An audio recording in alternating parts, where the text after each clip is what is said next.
आज तर पवनला आत्महत्या करण्यापासून वाचवलं. राम राम मंडळी, तर स्वागत आहे आपल्या नवीन व्लॉगमध्ये. तर आज आपल्या गणेश भाऊच्या घरी होता कार्यक्रम म्हणून सगळी गँग निघाली होती तिकडं.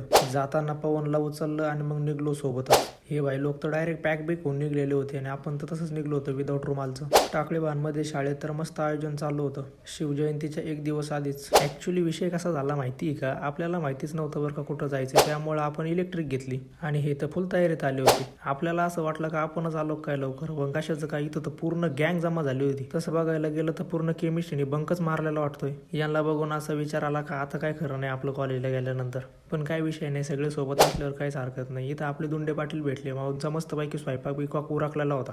एक मिनिट थांबा, अरे इकडे पोरं बोलू राहिले एकमेकांसोबत आणि याचं काय चालू आहे सदा भाऊ. जाऊ दे, एवढं तर चलतंच. लडकी का चक्कर बाबू भैया, लडकी का चक्कर. मग काय कीर्तन काय कोणी ऐकलं नाही, पण डायरेक्ट जेवायला टपकले. पवन भाऊ तर हातात काहीतरी घेऊन आलेला होता. इथं वाडी चालू होती, पण अचानक मध्ये त्याच्याकडे लक्ष गेलं तर भाऊने तर चपातीचं नियोजन केलं होतं. अरे बाप, म्हटलं काय धिंगाणा लावला यांनी, डायरेक्ट चुरून मुरून. इथं सगळेच पुऱ्या खात होते, पण भाऊला VIP सारख्या लागत होत्या चपात्या. असं चोचल्या असलेल्या पाहुण्याला काय कोणी खाऊन देणार आहे का? मग काय त्याचे डायरेक्ट खाऊनच नाही दिलं. पण त्यांनी पण लाज सोडलेलीच भाऊ, चारलाच राबा. मग चालू झाला निरोप समारंभ. हा पिंट्या वाना कसा म्हणतोय, चला राम राम येता म्हणे सगळे. म्हणलं एवढं गोंडच पिंट्या कोणाचा आहे रे?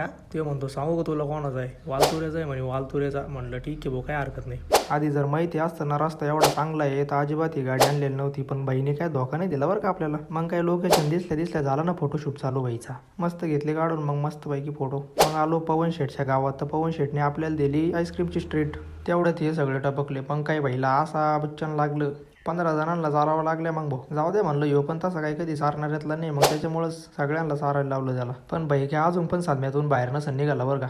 आधी तर नाहीच म्हणत होता, मग काठियावाडी लावल्यावर मग गेलं सगळ्यांना. नाईलाजाने भाऊला पण सगळ्याला आणावंच लागलं. मग काय म्हटलं ठीक आहे भाऊ पवन दादा. इथं मात्र सगळे लोक आनंदी दिसत होते, पण याच्या तोंडावर दुःख आहे ना असं स्पष्ट दिसत होतं.